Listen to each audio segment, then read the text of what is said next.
안녕하십니까.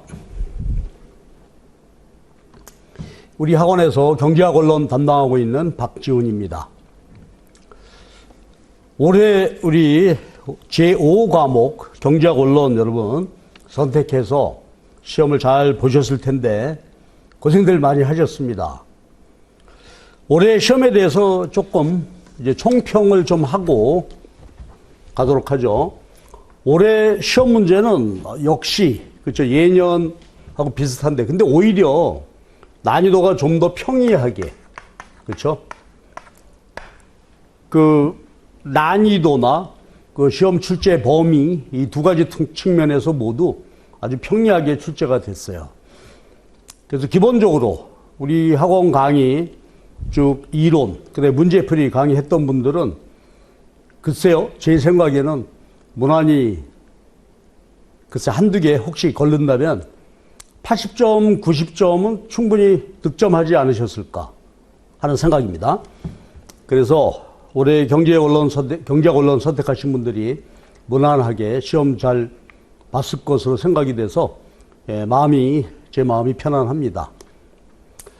그리고 올해 시험을 이제 조금 얘기해 보면은 되게 이제 미시, 거시경제학, 국제경제 이렇게 출제가 되는데 올해는 미시경제학의 출제, 그렇죠. 문항수가 약간 감소했고요. 한 두세 문제가 줄었고 이게 거시 쪽에서 출제 문항수가 약간 많아졌어요. 그러나 전체적으로 보면 미시 쪽이 아무래도 우리가 그렇죠. 출제 문항수가 많습니다. 거시가 작고. 그리고 이제 국제경제학이 최근에 보면은 한 문제가 출제가 되는 것 같아요. 한 문제가 출제가 되는데 이 한 문제가 바뀌어가면서 그래서 작년에는 국제 수지론 문제가 출제됐거든요. 그 전에는 무역론, 그러다가 올해는 이제 국제 무역론 쪽에서 하나, 그 무역론 하나, 수지론 하나, 무역론 하나 이렇게 출제되고 있는 것 같은데, 근데 꼭 한 문제라고 제가 특정하는 것은 아니고요. 최근에 그렇더라. 그래서 올해는 무역론에서 이제 한 문제만 출제가 됐는데, 근데 우리 수업에서도 그렇습니다만 국제경제학 내용이 참으로 방대하죠. 그런데 우리 노무사 시험은 아무래도 그렇죠. 우리가 하시는 업무도 그렇고 하니까 미시경제학 쪽이 아무래도 관심사가 많겠죠. 그래서 국제경제학은 출제 빈도가 다른 자격증 시험이나 공무원 시험에 비해서 아주 현저하게 작죠. 그래서 올해 출제가 됐고요. 그 다음에 올해 난이도는 아주 정말 쉽게 평이하게 출제가 되었다. 작년, 재작년 이렇게 보게 되면 그래도 그 중에 한 두세 개 정도씩은 난이도도 있고 또 출제 범위도 좀 벗어나는 것 출제되고 했었는데 올해는 그런 게 하나도 없었어요. 그래서 편안하게 잘 푸셨을 걸로 생각되고. 자, 그럼 올해 이제 25문항을 제가 간단하게 한번 해설을 해 보도록 하겠습니다. 자, 1번 문제부터 한번 보실까요? 1번 문제는 아주 기본적으로 그렇죠. 수요 공급 변화에 있어서 여건 변화에 따른 문제가 출제가 됐는데 대체죠. XY제가 대체 관계인데 X 가격이 올랐을 때 Y 대체제니까 이거 어떻게 됐을까요? 그렇죠. X 가격이 오르게 되면 대체제, Y제 수요가 증가했겠죠. 그래서 Y제 가격이 오르고 거래량이 증가했을 것 같아요. 답이 1번이 되겠습니다. 자, 그 다음에 이제 2번 문제가 출제가 되는데 2번 문제가 생산 함수를 주어져 놓고 1차동차 또 규모 보수 증가 감소 이 출제가 됐는데 이것도 우리가 수업하면서 말이죠. 조금 주의 깊게 봤다면 아주 쉽게 풀 수 있는 문제죠. 그런데 보시면 기역, 니은, 미음의 생산함수 형태는 이게 완전 대체 생산함수죠.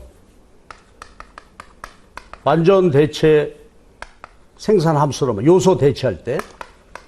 그리고 완전 대체 생산함수 형태가 Q 이퀄 A의 L, B의 K 이렇게 되어지죠. 그래서 이게 한계 기술 대체율이잖아요. 등량선의 기울기, 그에 보게 되면은, 그렇죠. 여기 기울기가 되니까 B에 A 해서 상수가 되죠. 상수가 되니까. 그러니까 등량선 그려보면 우하 향하는 직선의 등량선 이렇게 되겠습니다. 그러니까 한계 대체율이 일정해요. 요소 대체 불가능하죠. 그런데 일반적으로 볼 때 완전 대체 생산 함수의 경우에는 1차 동차죠. 그림으로 보더라도 얘가 우하향 직선이 되니까 노동 자본 투입량을 동시에 늘리면 생산량이 비례적으로 증가하겠죠. 뭐 여기 보더라도 노동 투입량 2배, 2배. 그럼 이것들이 상수니까 똑같이. 그래서 요 함수 형태가 규모 보수가 불변이 됩니다. 그런데 이제 보시면 요건 규모 보수 불변이 되는 거죠. 보자마자 완전 대체 생산 규모 보수 불변이에요. 근데 얘는 보게 되면 어떻게 돼요? 2분의 1이 없다면 규모 보수 불변인데 바깥에 2분의 1이 있으니까 어떻게 될까요? 2배, 2배 동시에 늘릴 때 2분의 1, 0.5 루트가 되잖아요, 이게. 그러니까 규모 보수가 감소하는 생산함수 형태가 될 거고요. 얘도 보면 재밌죠. 얘는 노동과 자본 동시에 늘릴 때 노동 투입할 때 루트죠.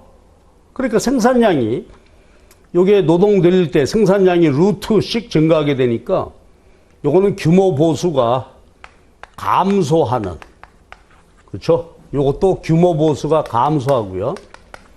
얘는 규모 보수가 불변이 생산함수가 되겠고요. 그 다음에 디귿 리을 보게 되면 요게 콥도그로스 함수 형태죠. 알파, 베타 이렇게 돼 있어요. 근데 알파, 베타의 합이 1이 되면은 1차 동차죠. 규모 보수가 불변인 생산 함수가 돼요. 그런데 보시면 여기 3분의 2, 3분의 1이니까 더해서 1이 되죠. 얘가 규모 보수 불변이 되고 얘는 ELK니까 요건 여기가 1차식이 되죠. 알파, 베타 더한 거가 2가 되죠. 2차 동차예요. 그러니까 요거는 규모 보수가 증가하는. 그래서 우리가 완전 대체하고 콥도그로스 함수 안다면 쉽게 답을 낼 수 있는 문제였어요. 그래서 규모 보수가 불변인 것은 기역과 리을이 규모 보수 불변이고 니은과 미음은 규모 보수 감소, 그 다음에 디귿은 규모 보수가 증가하는. 그렇죠? 그래서 그 순서대로 매겨보면 답이 3번이 되겠습니다.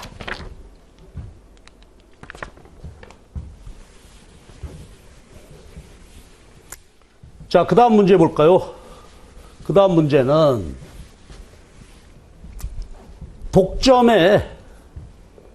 시장 균형과 관련된 시험 문제인데 그냥 바로 볼 수 있겠죠. 우리가 독점 균형 특징은 말이에요. 완전 경쟁이다가 여기서 균형이 이루어지다가 독점되게 되면 시장 수요 곡선이 평균이고 AR 되죠. 요게 AR이니까 시장 수요가 요거 공곡선 MC 주어져 있고 그러니까 여기가 독점 모노폴리 이퀄리브리엄 되죠. 여기는 완전 경쟁 균형이었어요. 그럼 하나씩 보죠. 1번 소비자 잉여가 유지되고 생산자 이윤 극대화한다. 이윤 극대화하는 것은 맞죠. 이윤 극대화 조건에 의해서 할 테니까. 그런데 소비자 잉여가 유지됐다 그 말은 완전 경쟁에 비한 얘기가 되겠죠. 그리고 완전 경쟁의 소비자 잉여는 요만큼 있을 텐데 독점일 때 소비자 잉여는 요만큼 됐죠. 소비자 잉여는 줄었을 거예요. 독점 가격은 한계 비용과 같다. 그래요? 아니죠. 완전 경쟁이라면 한계 비용 가격이 같은데 독점일 때는 가격이 한계 비용보다 높죠. 틀렸고요. 그 다음에 가격 차별 얘기가 나왔네요. 이 두 개 가격 차별인데 우선 4번부터 보시면 가격 차별을 할 때 어떻게 되죠? 탄력성이 높은 시장, 높은 소비자에게는 싸게 매기죠. 가격 차별이. 높은 가격, 그 4번 틀렸고. 그 다음에 3번 보세요. 가격 차별하는 경우에, 그렇지 않은 경우에 비해서 사회 후생이 증가한다. 이게 답이 되겠죠. 가격 차별할 때 우리가 이제 보시면 아주 쉽게 볼 수 있는 게 가격 차별하지 않고 생산했다면 여기가 되죠. 근데 가격 차별한다는 얘기는, 그렇죠? 요거보다 어느 시장에는 비싸게, 어느 시장에는 싸게 이렇게 매게 되니까 3차 차별 하나만 보더라도 차별하게 되면 생산량이 증가해요. 그렇죠? 그러면 완전 경쟁일 때에 비해서 요게 독점일 때 후생 감소분이 이만큼이잖아요. 근데 가격 차별하게 되면 생산량이 증가했으니까 완전 경쟁에 비해서 사회적 잉여 감소 크기가 줄게 되었죠. 그러니까 사회 후생이 증가한다. 그렇죠? 요만큼. 그래서 3번이 답이 되겠고, 우리 요거 알죠? 완전 차별하게 되면 어떻게 될까요? 그렇죠. 완전 차별하게 되면은 개별 소비자별로 가격을 다르게 매기니까 여기가 생산되겠죠. 그러니까 요 독점에 따른 비효율이 완전히 사라지겠죠. 그래서 완전 경쟁 때만큼의 사회적 잉여가 되죠. 그 대신 완전 차별일 때 문제점은, 그렇죠? 완전 경쟁일 때 요 소비자 잉여가 모두 독점이 가져가게 되죠. 자, 그러니까 보세요. 차별할 때 문제점은 뭐죠? 경제적 잉여는 증가하는데 문제는 소비자 잉여는 계속 줄게 되고 생산자 잉여는 커지게 되는 거죠. 그래서 가격 차별하게 되면 그렇지 않을 때에 비해서 경제적 잉여는 증가하게 된다. 그래서 답이 3번이었습니다.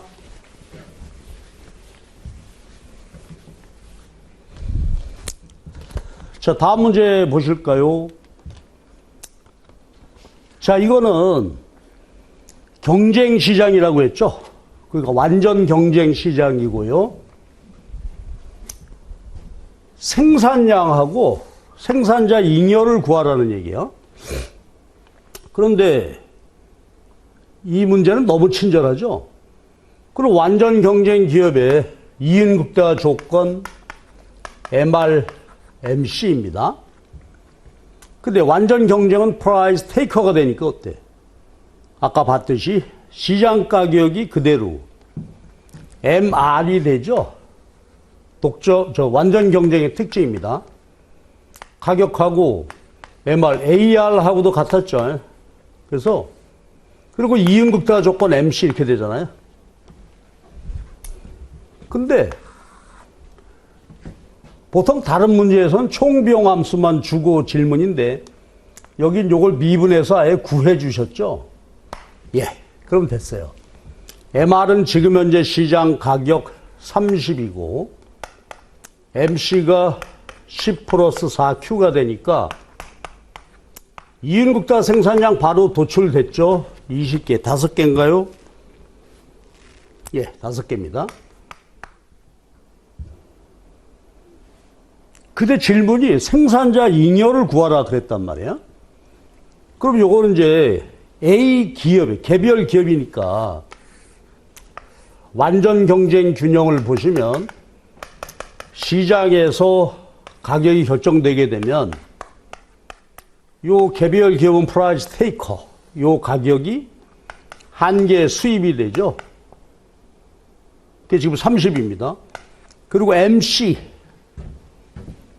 10 플러스 4Q. 그러면 절편이 10이 되고 기울기가 4Q가 되는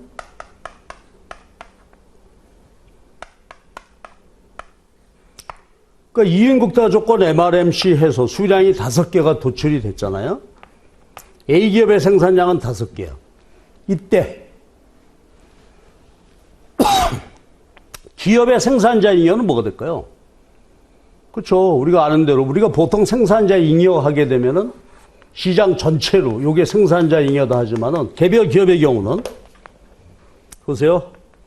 가격 곱하기 수량이니까 이게 전체 매출액이 되겠죠. MC 곡선 아래 요 면적은 총 비용이 되죠.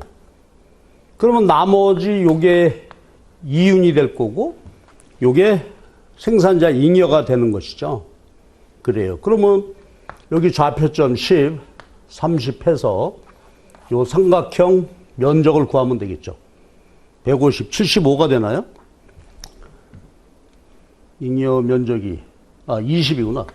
20 곱하기 5, 100에 삼각형이니까 2분의 1 해서 50이 되겠습니다. 너무나 간단하죠? 완전 경쟁 문제가 나왔어요. 그래서 4번 문제였고요.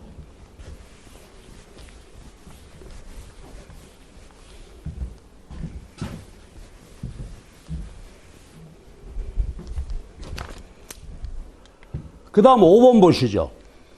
네, 5번 문제가 우리 시험에서 잘 다루지 않는 것이죠. 그래서 제 수업에서도 이 내시 균형, 우월 전략 균형, 이거 스킵하고 지나갔는데 여기에 나왔네요. 그러니까 그래도 우리가 이제 경제 언론 같은 거 할 때 많이 다루니까 여러분 잘 하셨을 텐데 혹시 이런 문제 나 이거 스킵했다 공부하실 때 그럼 뭐 신경 안 쓰셔도 되겠죠. 그럼 한번 구해 보십시다. 자, 근데 이런 표를 볼 때 항상 우리가 먼저 봐야 할 것이 내시 균형하고 그렇죠? 우월 전략 두 개를 물었으니까 두 개 다 해봐야 되죠. 내시 균형하고 우월 전략 균형의 균형점을 먼저 찾는 작업이 이루어져야 되는데 자, 내시 균형 먼저 해볼까요? 내시 균형은 그렇죠? 상대방 기업 어떤 전략을 쓸까 상정하고 나의 최적 전략. 그 상대방 최적 전략에 대한 나의 최적 전략. 그래서 균형을 찾는 거니까 이런 식으로 해보면 되겠죠. 자, 만약에 A 기업이 광고했다. 고 B 기업이 판단했다면 B 기업 입장에서요. 상대방 최적 전략, 상대방이 A 광고를 썼다. 나는 어떤 전략을 해야 할까? A가 광고할 때 B입니다. 뒤에 거가 B의 보수가 되죠.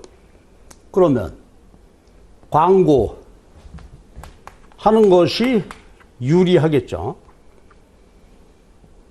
이런 식으로 계속 꼬리에 꼬리를 물고 챙겨보면 되죠. 그럼 이번에는 B가 광고할 때 A의 내시 전략 찾기.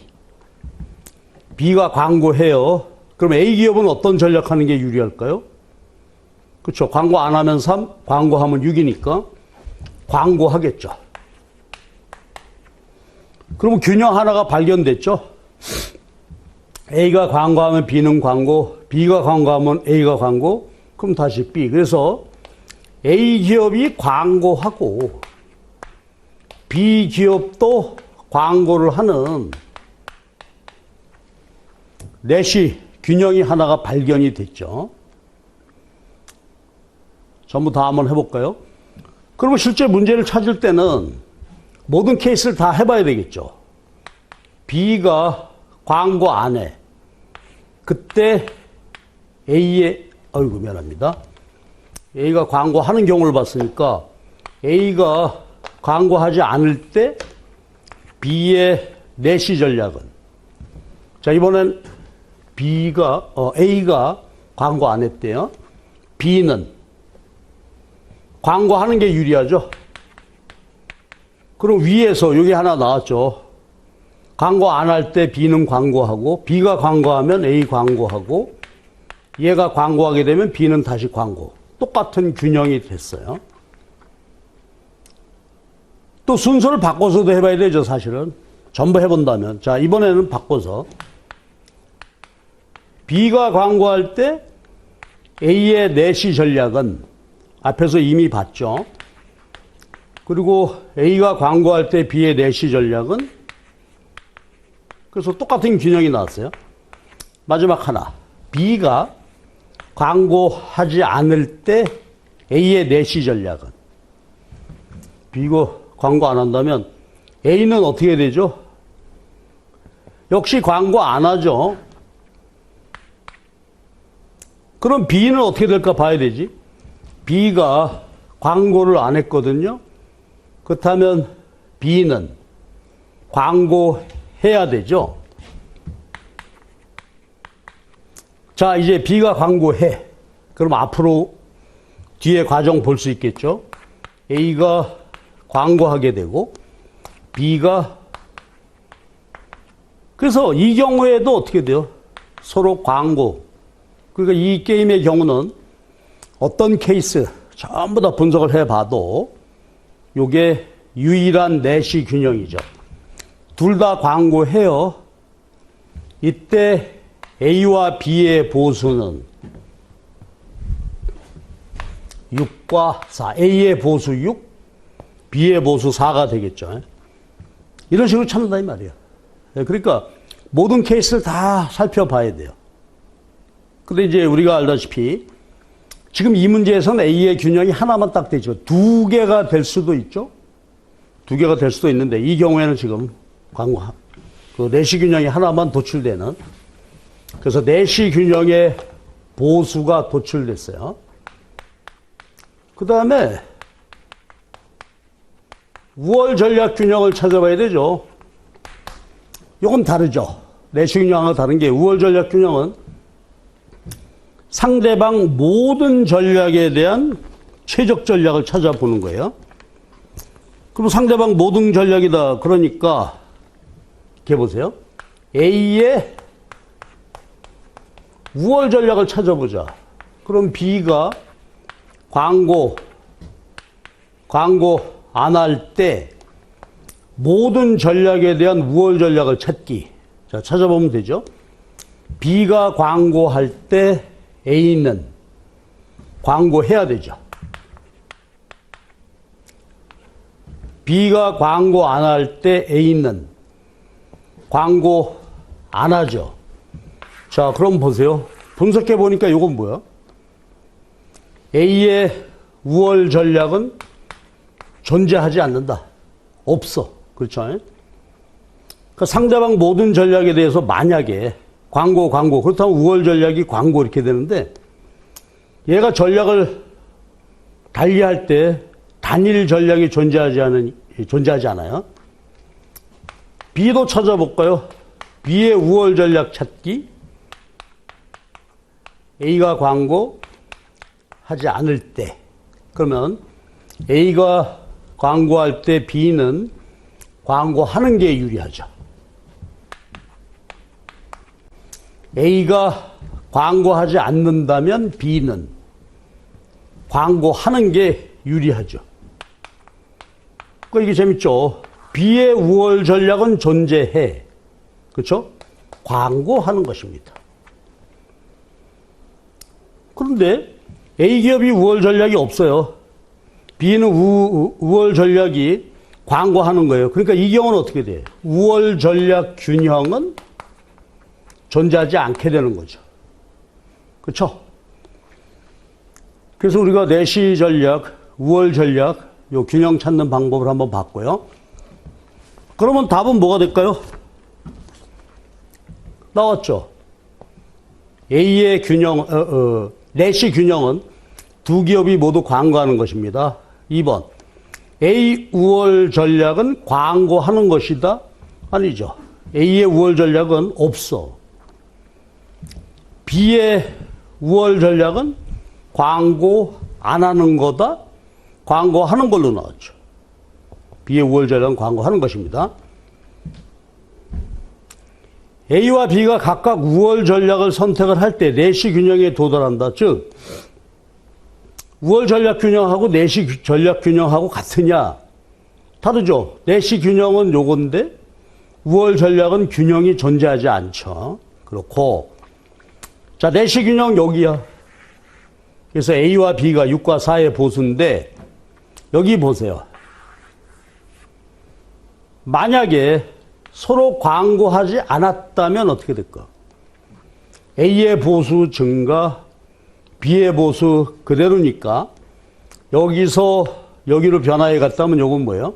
파레토 개선이죠. 그렇죠. 누구 효용도 줄어들지 않고 한 사람이라도 효용이 증가했다면 개선이니까 그게 되죠. 그런데 파레토 균형은 파레토 효율적이 아니다. 그렇죠. 파레토 최적 이게 아니라 이게 최적이죠. 두 개 비교해 보면은. 그래서 이렇게 됐어요. 그래서 우리 시험에서 오랜만에 게임 이론이 출제가 됐는데 문제는 아주 재밌게 잘 출제가 됐는데 우리 앞으로도 여러분 이 게임 이론 스킵해도 괜찮아요. 출제 빈도가 우리 시험 많지 않습니다. 그 다음 물가 급등 소비자 부담 줄이기 위해서 물품세를 인하해 줬다 이거지. 그런 경우 우리 많이 보죠. 그렇게 되면 이제 세금 뭐 휘발유세 같은 거 인하하고 하잖아요. 그때 분석이에요. 근데 우리는 대개 어떻게 돼 시험 문제가 물품세를 부과할 때 그래가지고 공곡선 상방이동하는 경우가 출제가 되는데 이 문제는 물품세를 인하했대요. 그러니까 최초에 물품세를 한 200원 내기다가 얘를 100원으로 내렸다는 거 아니에요? 그럼 요걸 지금 물품세가 200원 부과될 때 공급곡선이라고 한다면 인하됐으니까 이번엔 반대로 움직이겠죠, 이렇게. 그쵸? 인하할 때 이렇게 돼요. 그러면 시장 균형 이렇게 변화해 가겠죠. 자, 보세요. 물품세 인하하게 되니까 시장 가격이 내렸어요. 요 내리는 만큼 소비자가 혜택을 받죠. 생산자는 어떻게 됐을까? 이 가격을 받았는데 원래 이때에 비해서 세금을 덜 내게 됐으니까 세금 인하하기 전으로 보면은 여기죠. 그러면은 생산자 입장에서는 어때요? 요만큼 오른 셈이 되죠. 요거는 생산자 혜택이 되겠지. 그러니까 생산자에게 물품세를 줄여 주었을 때 생산자만, 소비자만 혜택 보는 게 아니라 생산자도 혜택을 보게 된다. 그런 얘기죠. 그럼 이제 일단 문제 볼까요? 소비자 부담이 100원만큼 줄어드는 게 아니죠. 요게 100원 인하 되었을 때 시장 가격은 요거보다 덜 내리죠. 100원보다 적게 줄어든다. 조세 인하 혜택의 일정 부분은 생산자에게 귀착된다. 즉 생산자도 혜택을 보게 되죠. X 가격은 내리지만 소비량은 영향받지 않는다. 틀렸죠. 증가한단 말이야. 조세 인하로 인해서 후생 손실이 증가한다. 어때요? 이게 맞죠? 요 말이 잠깐만요. 조세 인하로 인해서 후생 손실이 더 증가하게 된다. 잠깐 놔둡시다. 5번. X제 물품세는 중립세여서 경제주체들에게 아무런 영향을 주지 않는다. 이건 아니죠. 왜냐하면 수요곡선 우하향, 공곡선 우상향 이 경우가 되니까. 그렇죠? 그렇게 됩니다. 그 다음에 지금 답은 2번이 되죠. 2번이고 요 얘기 한번 해보면요. 사회 후생 손실이 증가하는 것이 아니라 이 문제는 이래요. 보세요. 부과될 때에 비해서 내린 걸로 보게 되면은 그렇죠. 잉여가 줄어들게 되죠. 그렇죠? 왜 그런가 하면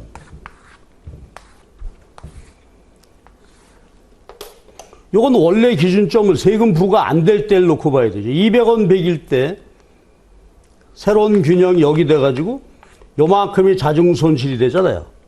그러니까 이 문제는 지금 조세 부과되기 전에 비해서 하는 말이에요. 그런데 100원만, 200원 매길 때 100원만 매게 되면 요만큼 상방이동이 했잖아요. 그렇게 되면 사회후생 감소분이 200원 매길 때에 비해서 줄어들게 되죠. 그래서 4번이 틀린 것입니다. 그래서 이 문제는 인하하는 경우로 출제. 우리 근데 대개 기출문제 전부 부과할 때 경우로 출제가 되는데 인하되는 경우니까 이렇게 보셨고요. 그 다음에 이제 이게 생산의 외부 비경제에 있을 때 얘기죠. 탄소세를 부과했다. 그랬을 때 얘기입니다. 이 문제는 보세요.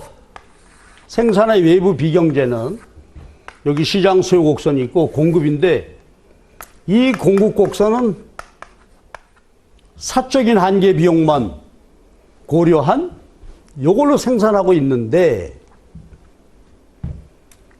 피해를 일으키고 있다. 그래서 우리가 이걸 소셜 마지널 데미지 그러잖아요.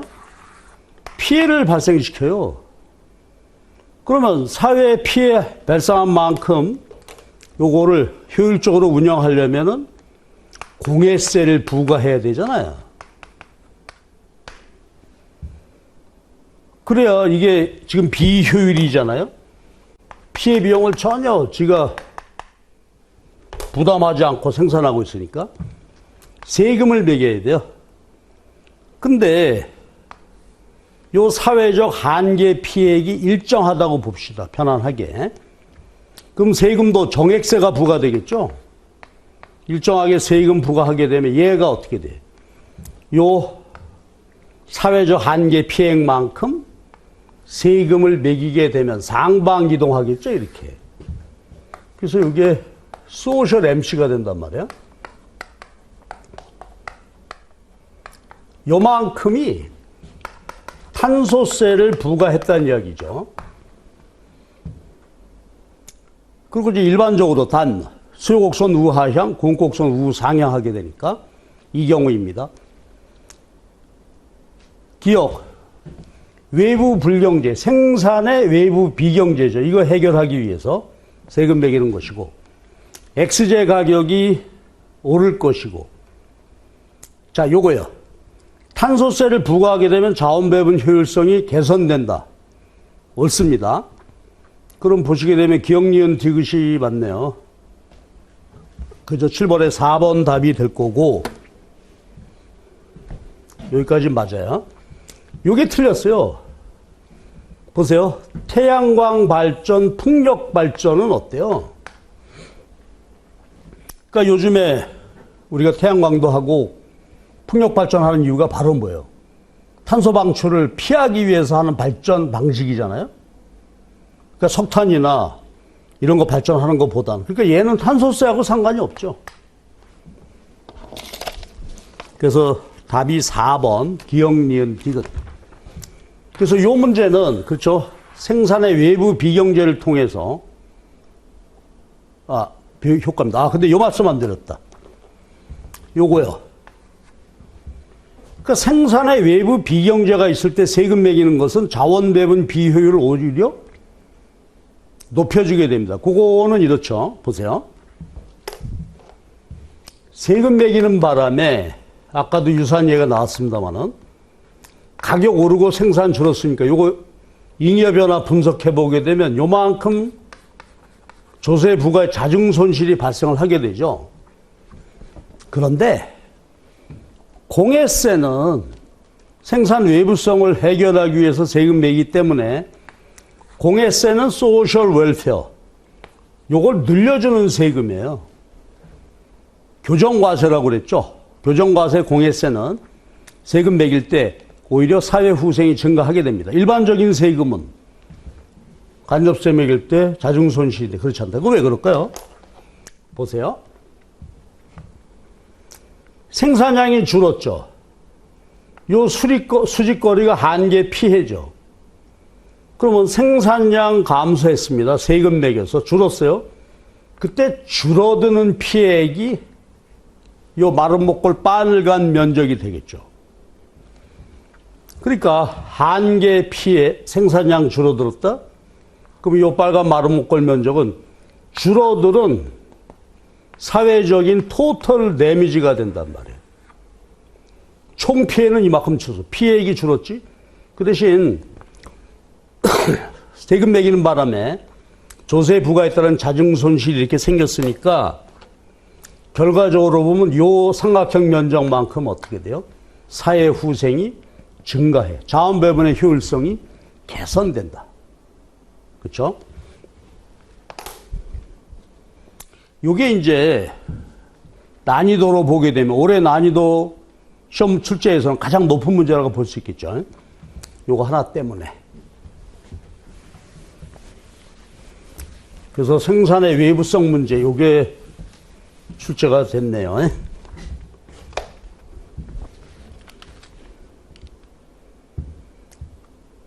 그 다음 8번 문제가, 108번 문제가 소득 분배 지표인데 요거는 쉽게 하실 수 있었죠? 로렌스 곡선. 자, 이렇게 놓고 볼 때 밑으로 처져 있죠. 소득 분배가 불균등할수록 밑으로 처지게 되고 지니 개수는 요 삼각형 면적으로 요 불평등 면적이죠. 나눈 것이에요. 근데 완전 균등 분배돼 있다면 로렌스 곡선이 대각선하고 일치하겠죠. 그러면 이때는 완전 균등 분배되어 있을 때 지니 개수는 제로가 되겠죠. 자, 로렌스 곡선이 대각선에 접근할수록 이렇게 갈수록 어떻게 돼요? 지니 개수는 요 면적이 줄게 되니까 감소하겠죠. 지니 개수 요 값은 0과 1 사이의 값을 갖고 작을수록 분배가 균등하다. 2번이 답이겠네요. 아, 옳지 않은 걸 찾는구나. 그래서 답은 옳지 않은 거니까 1번 답은 나왔죠. 요건 뭐 로렌스 곡선 수평 인구 누적, 수직 소득 누적이고요. 10분위 분배를 그대로죠. 최하위 소득계층 소득 점유율을 최상위 20%로 나눈 거죠. 그러니까 요게 분자가 되고 요게 분모. 인구가 40% 2배가 더 많으니까 0과 2 사이의 값을 갖고 이 값이 클수록 이 값이 크다는 얘기는 하위 소득 40% 소득이 더 많아진다는 얘기니까 균등하다. 그래서 여기는 지니 개수 로렌스 곡선 10분위 분배율. 요거 아주 간단한 문제였습니다.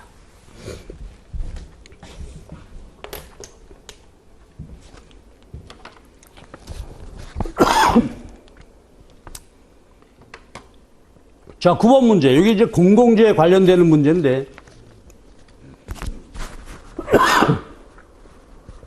미안합니다. 제가 목감기가 와갖고.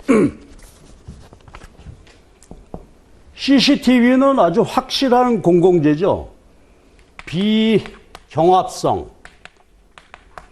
동시 여러 소비자가 같이 소비할 수 있다.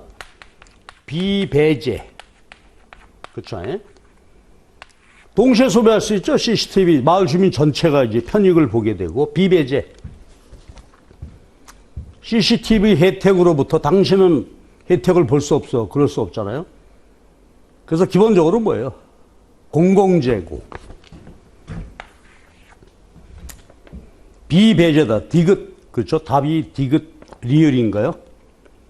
예. 5번이 답이 되겠습니다. 근데 여기 이제 기억이 요게 좀 혼란스러울 수 있었나요? 공유자원이죠. 공유자원은 어때? 공공재하고 좀 달랐어요. 공공재는 비경합 비배제고 공유자원. 공유자원은 공공재하고 다르죠. 뭐예요? 비배제성은 있는데 경합성을 갖는 거죠.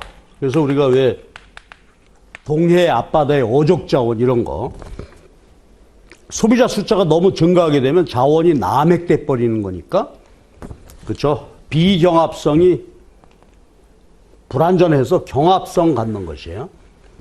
그래서 공유자원 아니고 공공재였습니다.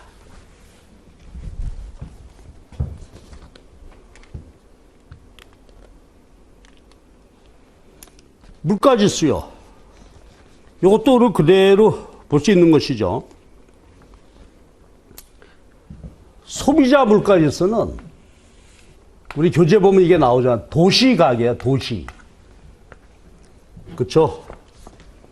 그리고 여기 보세요. 소비자하고 생산자 물가지수는 어떻게 돼요? 기준연도에 중요 재화와 용역 그러잖아요. 그러니까 소비자들이 지출을 많이 하는 품목, 모든 게 아니라 비중이 많은 거예요. 그러니까 500개 정도 품목이었었죠. 요건 정확히 말했죠. 기업 간 거래되는 일정 비율 이상의 비중을 갖는 요거 한 900 몇십 개, 1000개라고 합시다. 그냥. 그러니까 기준연도에 거래액이 많았던 그 재화 용역 품목을 골라서 하는 것이죠. 모든 소비재가 아니다. 이거지. 디플레이터 요거 3번, 4번은 우리가 쉽게 알 수 있고요. 자, 그 다음에 무역이론이 또 비교의 판별하는 문제가 나왔죠. 우리 무역이론에서 출제가 되면 대개 요건데. 그래, 이제 문제는 잘 봐야 되죠. 그런데 이 문제에서는 지금 어떻게 됐냐면 자동차 하나, 옷 한 벌 생산하는 데 들어가는 노동. 이대로 놓고 풀면 되겠죠. 근데 경우에 따라서 뭐 자동차 그 근로자 한 명이 자동차를 몇 개 생산할 수 있다. 그럴 땐 역수를 취해야 되는데 이 경우는 그대로 보면 되겠네요. 그렇죠? 나누면 되죠. 그래서 우리가 흔히 할 때 XY 그러면 분모 PY, PX가 되죠. 2가 되네요. 여기는 B국의 PX는 3이 돼서 이게 크죠. A국, B국. 자, 그리고 노동 투입량을 가격으로 간주해서 이렇게 이제 분석할 때 이게 의미가 뭐죠? 그렇죠? Y제 수량으로 표시한 X제 생산의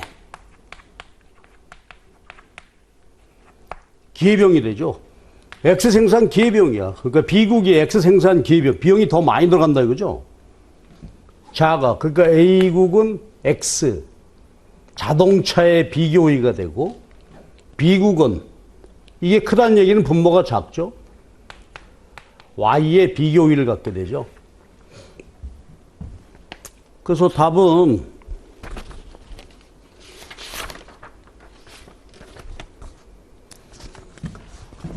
3번이네요. 그렇죠? 확인해 볼까요? 미국 자동차 생산의 기회비용은 옳지 않은 거니까 2개 해야 되죠. 옷 2벌이 아니라. 그렇죠? 그러니까 여기에 표시해 보면 옷 수량으로 표시한 자동차 생산 기회비용 3개. 틀렸죠? 예? 그래서 비교의 판별했죠? 요거. 아, 절대의. 절대의는 뭐지? 그쵸? 요거 생산하는데 자동차 한 대, A국은 노동 열. 그러니까 A국이 절대 열이 되겠고요. 요것도. 옷도 A국이 절대 열이. 둘 다 절대 열이가 되죠. 그러나 이렇게 비교의에는 이제 차이가 있게 되는 것이고. 예. 그러면 A국은 X의 비교이니까 X만 생산하죠. 완전 특화. B국은 Y만. 그래서 아주 평이한 이런 문제였습니다.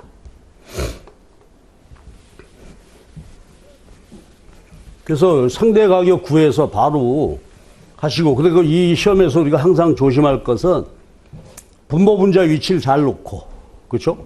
옷 수량으로 표시한 자동차 생산. 지금의 경우 그렇게 돼요. 만약에 역수를 취했다면 자동차 수량으로 표시한 옷 생산의 기회비용 이렇게 되겠죠.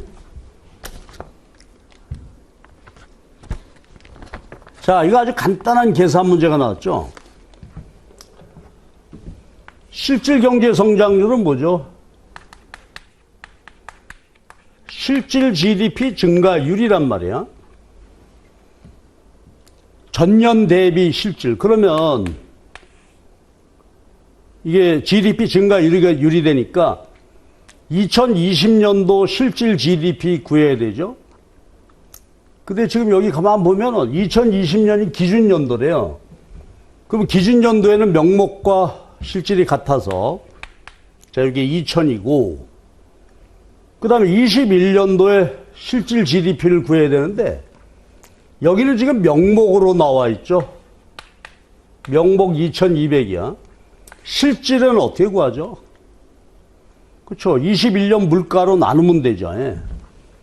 디플레이터가 105니까 예, 1.05로 나누면 된단 말이에요. 그래서 제가 나눠봤더니 요게요 2095야.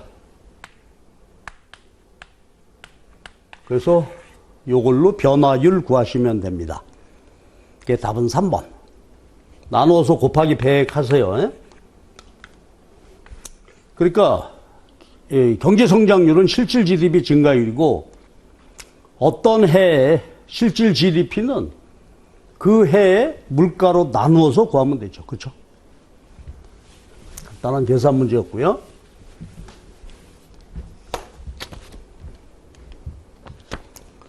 장기 공곡선 얘기가 나왔네요. 자, 장기는 어때요? 롱런 AS는 자연 산출량 수준에서 수직이죠. 자연 산출량은 장기이기 때문에 그렇죠? 물가 변화에도 물가 신축적 조정되니까 얘가 변화하지 않는단 말이야. 그러면 얘가 증가했다는 얘기는 사실은 short run AS 마찬가지죠. 얘가 우측으로 이동했다. 그 말은 이 나라의 자연 산출량 최대 산출량이 증가했다는 얘기니까 이건 뭘까요? 그 나라의 그쵸 장기에서 본 생산 능력, 공급 능력이 증가하는 것이 되겠죠. 그러면 이민자가 막 들어왔대. 인구 증가, 인적 자본 증가, 기술 진보, 새로운 자원. 이건 전부 그렇죠. 공급 증대 요인이 되죠. 그런데 5번 이상한데 자연 실업률이 높아졌다는 얘기는 뭐야? 지금 여기라고 할 때 요 자연 산출량 수준에서 자연 실업률이 존재하는데 예를 들어서 이게 3%였는데 얘가 높아졌다. 4%가 됐다. 그러면 어떻게 될까요? 실업률이 높아지니까 생산이 줄겠죠. 그래서 자연 실업률이 높아지게 되면 얘가 줄게 된단 말이야. 그래서 왼쪽 이동 요인이 되겠습니다.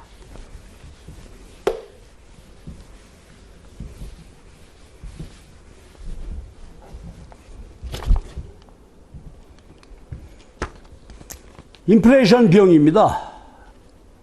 인플레이션이 발생할 때 사회적인 폐해, 비용이 발생하게 되는데 메뉴 코스트죠. 물가 오른다. 물가 변동 자체가 비용을 일으킨다 이거죠. 메뉴판 바꾸는 비용이다 이랬고요. 요거 상대 가격이 변화하겠죠. 왜냐하면 인플레이션이 발생을 할 때 XY 가격이 같은 비율로 변화하지는 않을 거 아니에요.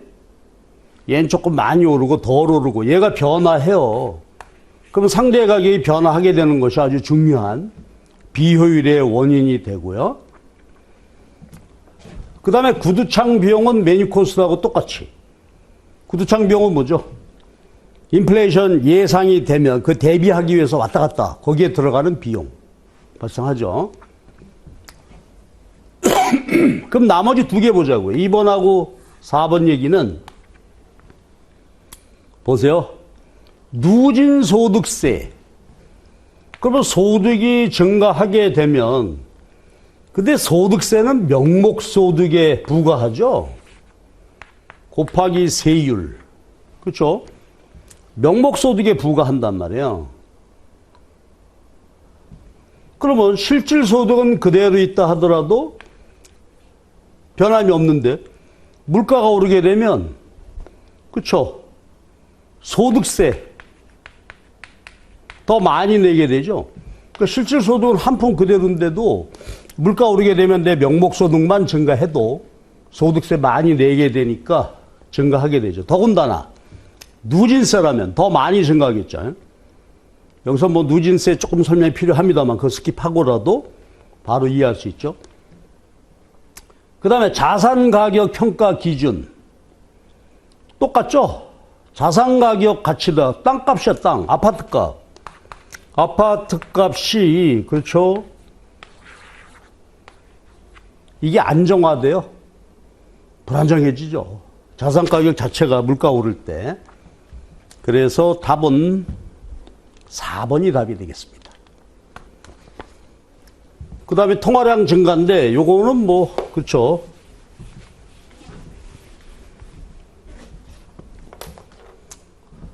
통화 공급 함수 보시면 C 프로 Z의 1-E의 본원 통화죠. 본원 통화 증대유엔 4가지 이렇게 놓고 보시면 통화량 증가, 본원 통화가 증가했다. 지불 준비율 Z죠. 얘가 인하되게 되면 통화 승수 증가, 통화량 증가. 통화 승수가 증가했다. 이게 증가했다. 그 다음에 초과 지급준비금이 감소했다. 이건 뭘까? 지급준비율은요. 리걸, 법정 지불준비율에다가 초과 지불준비율이 있죠. 합친 건데 예를 들어서 얘는 5%고 은행이 이거보다는 더 많이 갖고 있잖아요. 그래서 지불준비율이 8인데 얘가 감소했다는 얘기는 여기에 줄어들게 되죠. 지불준비율이 감소. 그렇죠? 증가가 되고 그 다음에 5번이 답이네요. 그렇죠. 5번 답 맞죠? 지불준비율, 재할인율 인상이 돼. 재할인율은 어디 영향을 줘? 그렇죠? 요게 재할인율 조정, 정부의 공개시장 조작, 국제수지 개선 이렇게 되잖아요. 물론 이제 정부 대출도 있죠. 재정 적장을 할 때 대출. 그럼 본원통화가 증가하게 되는데 재할인율을 인하해 줘야 되죠. 그래야 은행에 대한 대출금이 증가하는 셈이 되잖아요. 얘를 높이게 되니까 본원통화가 줄겠죠. 은행에 대한 대출금이 줄게 된단 말이에요. 답은 5번.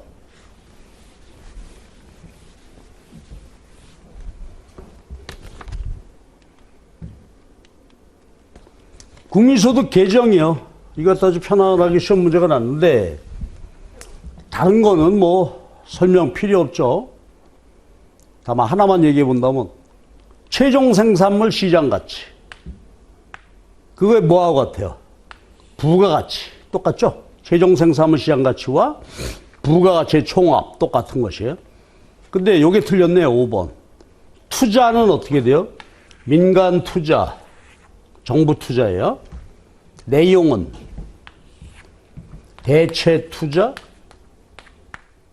신투자, 재고 투자도 여기 포함이 됐었죠. 그래서 투자에 재고 투자도 포함이 됐단 말이에요. 그래서 5번이 답이고요.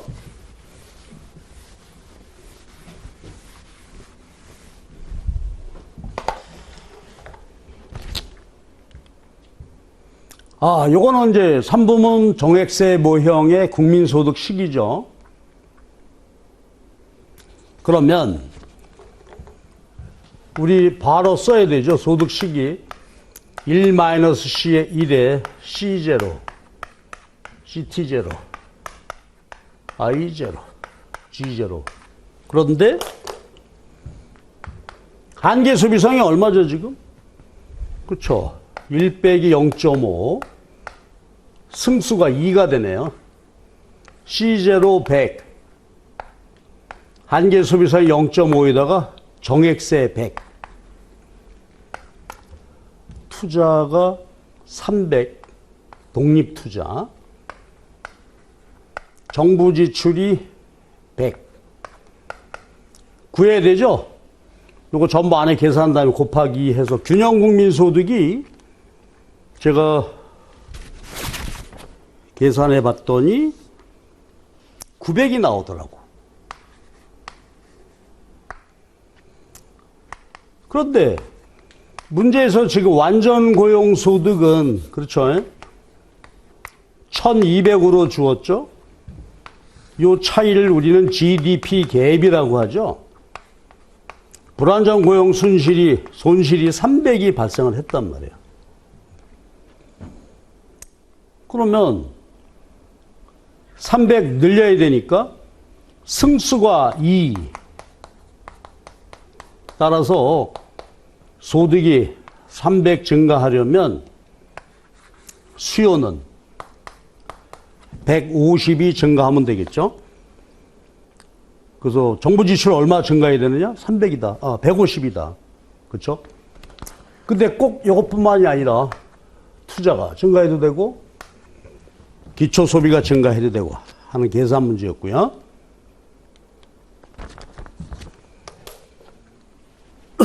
이것도 우리 시험에서 아주 자주 나오는 문제죠. 피셔 가설입니다. 피셔 가설에 따르게 되면 명목 이자율은 어떻게 구하나요? 실질 이자율에다가 인플레이션율이죠. 일단 구해봅시다. 실질 이자가 5, 인플레이션율이 3. 그러면 지금 현재 명목 이자가 8%인데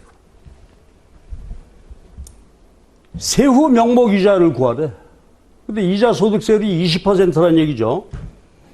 그러면 8% 명목 이자 받았는데 20% 세금 내야 된다. 얼마 세금 내야 돼요? 1.6%가 세금 내야 되죠. 그러면 세후 이자율은 8%에서 1.6%를 빼면 되죠. 그래서 피셔 가설 문제가 이렇게 나왔어요.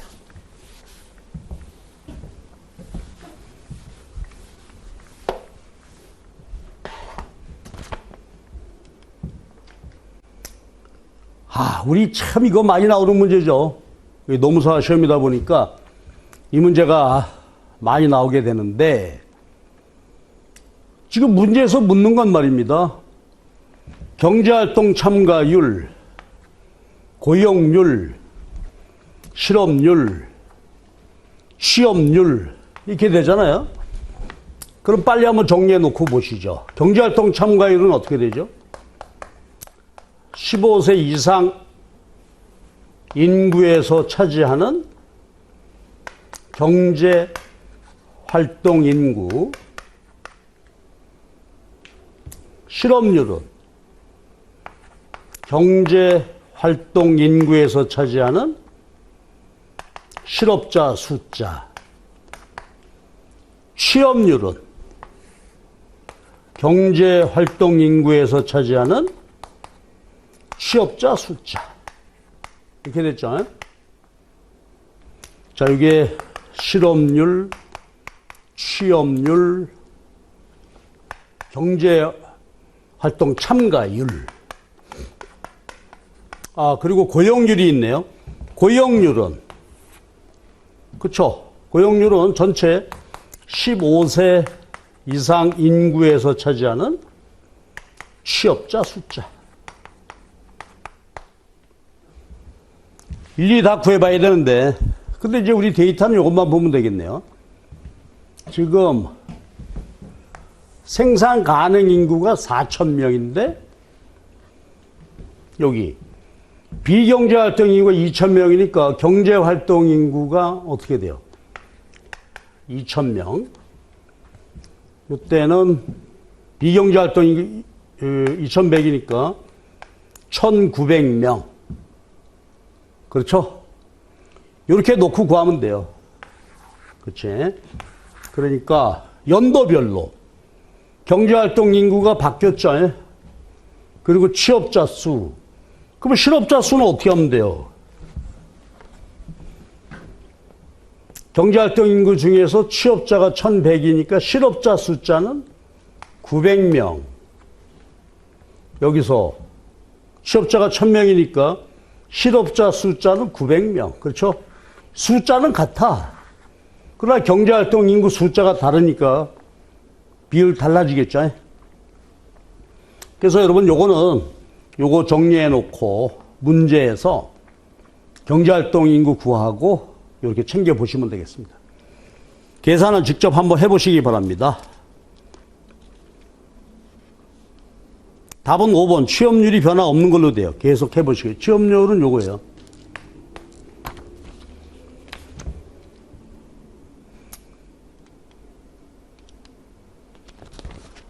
자, 요것도 아주 단순 계산 문제가 우리 많이 출제가 되는 거죠.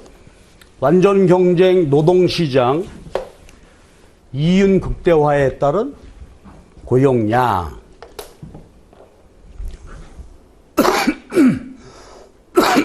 그럼 봅시다. 이윤 극대화 조건이 MFC, MRP인데 생산물 시장이 완전 경쟁이면 VMP죠. 이게 시장 임금이고 가격 곱하기 MP가 되죠.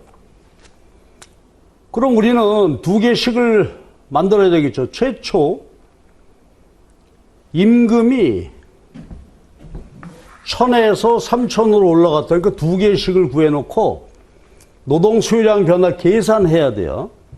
최초 임금 1000, 생산물 가격 50, MP 구해야 되죠. MP는. 그렇죠. 여기 생산 함수, 여기 총 생산 함수니까 얘 미분하면 되죠. 어떻게? 100 빼기 2L 되겠네요. 그렇죠? 100 마이너스 2L이 아니라 8L. 그렇죠? 그래서 얘를 구해야 돼. 그랬는데 임금이 3000으로 올랐대. 그러면 가격 그대로 있죠. 한계 생산성 그대로죠. 계산해서 각각 구하시라. 이거 해봤더니 이게요 10명이 나와요. 10명. 이때 고용은 계산해봤더니 5명 나오더라고. 단순 계산이죠. 그러니까 이런 거는 보자마자 그냥 불이 나게 대입해서 푸시면 됩니다. 근데 가만 보면 오래 시험은 말이죠. 꼭 데자뷰 같아. 출제되던 문제가 수치만 좀 바뀌어가지고서 이렇게 출제되고 있었어요. 이것도 우리가 많이 나오는 거죠. 노무사. 그러니까 노동 임금 격차 뭐 이런 것이 많이 다뤄지게 되는데 한번 볼까요? 보상적 임금 격차. 아담 스미스 개념이죠. 그러니까 여기는 뭐 3D 업종 같은 거 위험하고 어렵고 남 하기 싫어하는 거 이런 데 일하는 분들은 높은 임금 줘야 되고 또 생산성이 높은 근로자는 보상 임금 많이 줘야 되고 그런 얘기잖아요. 근데 여기는 지금 고위험이에요. 고위험. 그러면 고위험, 저위험 3D 업종에 대해서 고임금, 고위험 일 하시는 분들은 높은 임금 주고 그렇지 않은 거 안전한 거 낮은 임금 줘도 된다. 그거는 어때요? 그렇죠?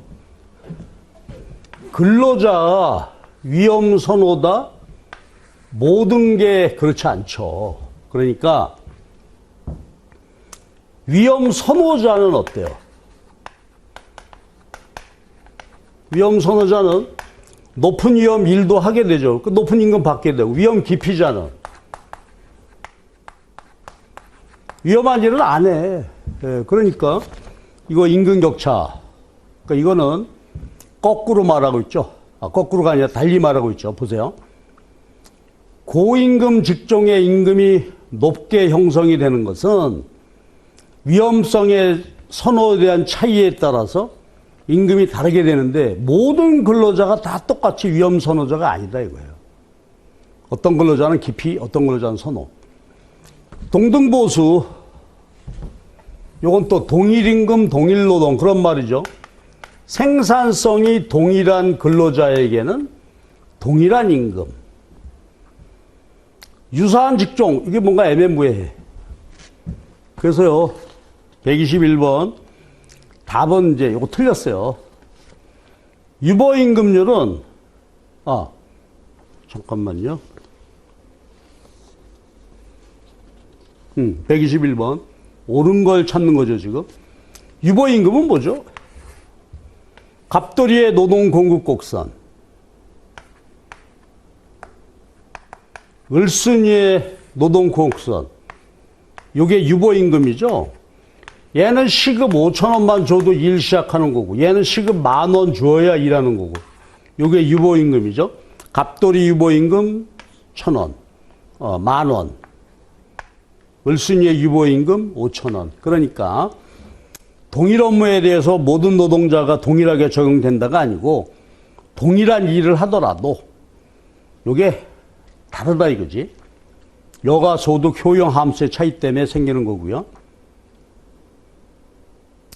이중 노동시장 1차, 2차 구분이 되죠. 1차는 임금도 높고 그 다음에 여러 가지 그렇죠. 근로조건도 양호하고 고용도 안정적으로 유지되고 있고 뭐 승진, 승급이 아주 투명하고 잘 이루어지고 있고 또 합리적인 노무관 이런 거고 그렇지 못한 시장이란 말이야. 요 차이는 각종 현행 제도 차이예요.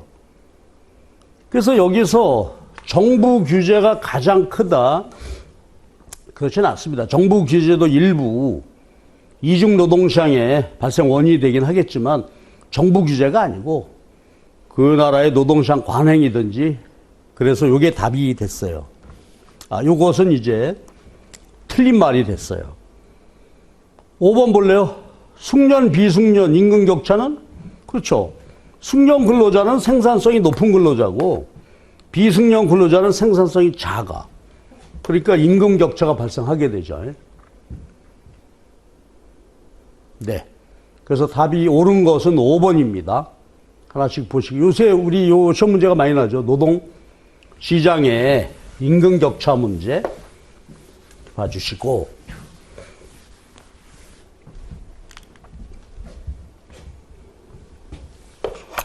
자, 이게 역시 노동시장 문제가 많이 나오고 있죠. 노동수요 임금 탄력성. 작게 하는 것이래. 그리고 우리가 일반적으로 정리할 때 이렇게 되잖아요. 크게 되는 것은 뭐냐? 노동과 자본의 대체 탄력도가 크면 어떻게 돼요? 노동 수요 곡선, 기울기 완만하고 탄력도 크죠.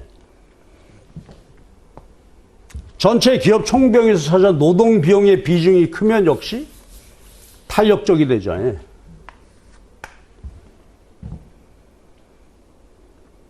그 다음에 상품 수요의 가격 탄력성. 요거는 상품이야. 상품 수요가 탄력적이다. 이 말이잖아요. 생산물에 대한 수요 곡선이 X제 탄력적이다. 그러면 임금이 변화할 때 비용이 변화하잖아요. 임금 변화, 비용 변화. 변화할 때 상품 수요가 탄력적이면 생산량 변화가 크니까 노동 수요도 탄력적이에요. 세 가지 딱 집어넣었죠. 근데 여기는 지금 작게 하는 요인이니까 답은 3번이 되겠습니다. 아니다. 디귿이 되겠습니다. 그렇죠? 됐죠? 전 지금 이거 탄력도 크게 하는 요인으로 정리했는데 작게 하는 요인이니까 요거. 예, 그 다음에가 이제 여기 점처럼 나오지 않던 주제인데 이게 나왔네요. 근로자가 노동 수요 공급에 의해서 보수를 받게 되는데 노동 공급이 완전 비탄력적일 때와 완전 탄력적일 때를 비교해 봅시다. 완전 탄력적일 때는요, 보세요. 근로자들이 받고 싶은 최저, 그대로 임금 받고 있겠죠? 얘는, 요 전체가 우리가 경제지대, 뭐 이런 개념이 있었잖아요? 그럼 요걸 기준으로 보자고요. 우상향할 때. 전체 근로자 총 보수인데, 생산자 잉여 개념 그대로 적용이 되죠. 그럼 노동 공곡선 여길 때 근로자가 받고 싶어하는 최저, 난 요만큼은 꼭 받아야 되겠어. 이게 전용 수입이 되고 이코노믹 렌트 보수가 되는 거잖아요. 그 다음 보세요. 완전 탄력이면 얘가 쭉 가니까 이분들의 보수는 전부 다 전용 수입이 되고, 완전 탄력이 있다. 쭉 가게 되면 이 사람 보수는 전부 불로소득이 되는 거죠. 이코노믹 렌트 이렇게 된다면. 그래서 결론은 노동 공급이 비탄력적일수록, 보수의 비중 비탄력적일수록 어떻게 돼요?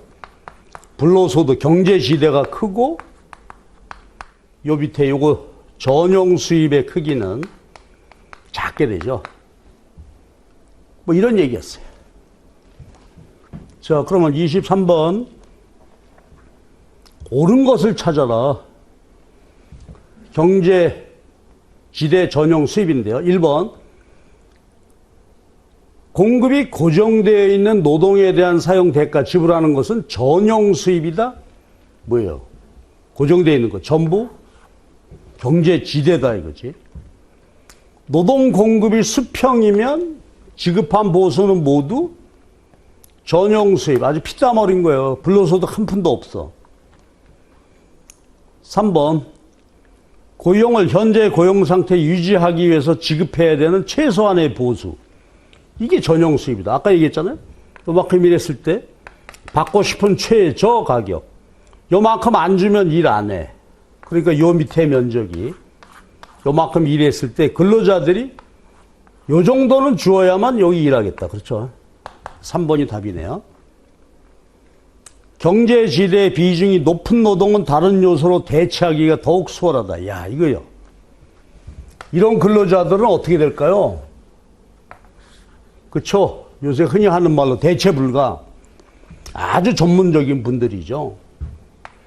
전문성이 높은 근로자일수록 경제지대가 크단 말이에요. 이 전문직의 노동자 다른 요소로 대체할 수 없죠. 자, 경제지대의 비중이 높은 노동의 경우는 임금률이 상승할 때 노동 공급량이 쉽게 증가한다. 그래요? 증가할 수 없어요.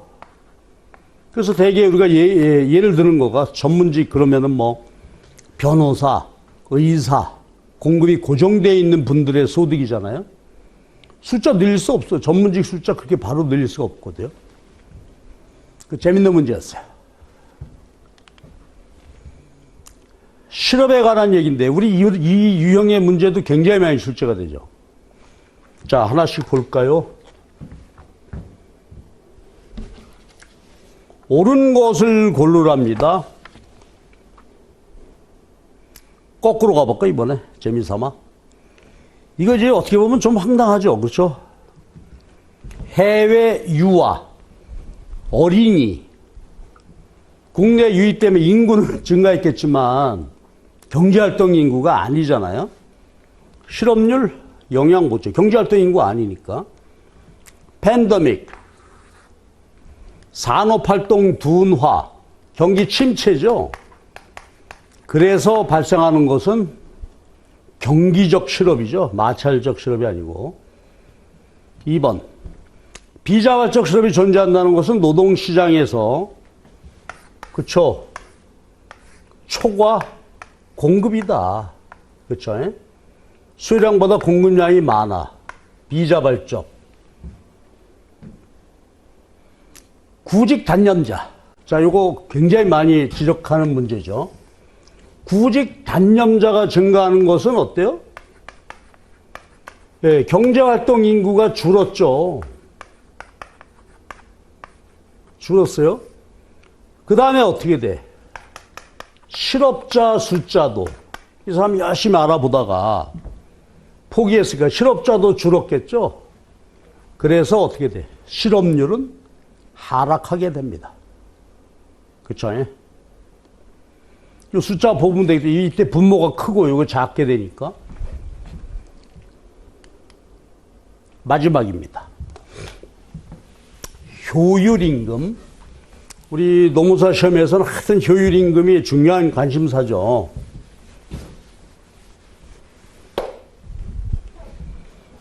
효율성 임금 이론 이런 거 아닙니까? 근로자들의 한계 생산성은 실질임금의 증가함수다. 그러니까 실질임금이 오르게 되면 근로자들 사기가 높아지고 그래서 이게 생산성이 증가한다는 얘기야. 그러니까 일부 기업들이 요 논리를 기대하고 높은 임금을 지불하더라. 그럼 아까 나왔었죠. 어떤 걸 기대할까? 아, 내가 실질임금 많이 주게 되면 이게 높아져서 상방이동할 거다. 그러니까 나는 손해 안 본다. 이것이 효율성 임금이죠. 옳은 것을 고르시라. 그러면 보세요. 이게 답이 눈에 쉽게 바로 안 보여요.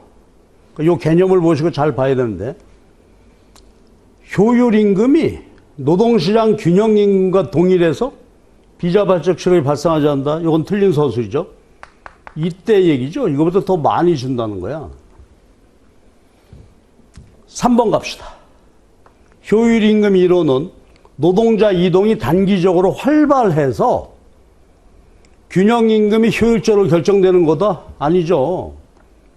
이동이 단기적으로 활발하고 하려면 완전 경쟁이어야 되겠죠. 그래서 왔다 갔다 해야 되는데 나 저 삼성 가고 싶어. 삼성이 높은 임금 지급하고 있다? 갈 수 있어요? 쉽지 않단 말이에요. 그러니까 효율임금이 적용되게 되면 노동 이동이 적게 됩니다. 이동이 불가능하게 돼요. 효율임금 지급 경우 소득 효과에 인해서 노동의 테말이 증가한다? 아니죠. 요게 증가하게 되면 생산성이 높아진다. 더 열심히 일하고, 그렇죠? 5번. 생산성이 낮은 노동자만 남는 역선택 문제가 야기된다가 아니라 효율임금 지급하게 되면 어떻게 돼요? 생산성이 높은 근로자들이 모이겠죠. 신입사원도 우수한 신입사원이 오게 되고 낮은 노동자가 아니라 생산성이 높은 근로자가 모이게 된다. 반대요. 그러면 답을 뭘로 해야 돼요? 눈에 안 보이지만 2번이 답입니다. 그렇죠? 보시면 그 내용을 보고 봐야 되겠죠. 알고 읽으면 되는데 동일한 업무를 수행하지만 서로 다른 기업 노동자 임금 수준이 지속적으로 다른 경우 효율임금 이론이다라고 효율임금으로 이 상황을 설명할 수 있겠다. 이 얘기죠. 자, 생산성도 똑같고 똑같은 생산성 가지고 이렇게 있는 상황인데 이 기업 상황, 이 기업의 사장님은 이거 효율임금 이론을 배우고 와갖고 나는 높이 주겠다. 생산성이 따라올 거다. 이 기업은 그냥 가만히 있는 경우가 되잖아요. 그러니까 다시 읽어보면 동일한 업무를 수행하지만 즉 생산성이 똑같지만 서로 다른 기업 임금 수준이 지속적으로 다를 경우 이건 높은 임금 지불한다. 그렇죠? 그래서 여기 내용으로 보시면 2번이 답이 되는. 됐죠?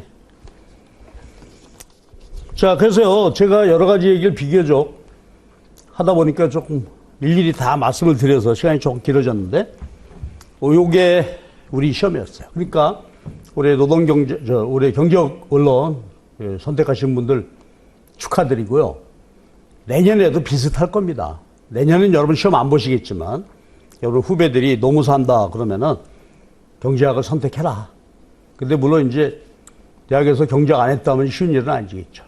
그래서 올해는 아주 편안하게 시험 보셨을 걸로 생각이 됩니다. 여러분들 다 1차 무난히 합격하실 테니까 2차 시험 준비 잘 하셔서 올해 2차까지 다 끝내시고 합격하셔서 내년부터 현업에서 일하시기 바랍니다. 예. 올해 아주 고생들 많이 하셨습니다. 수고하셨습니다.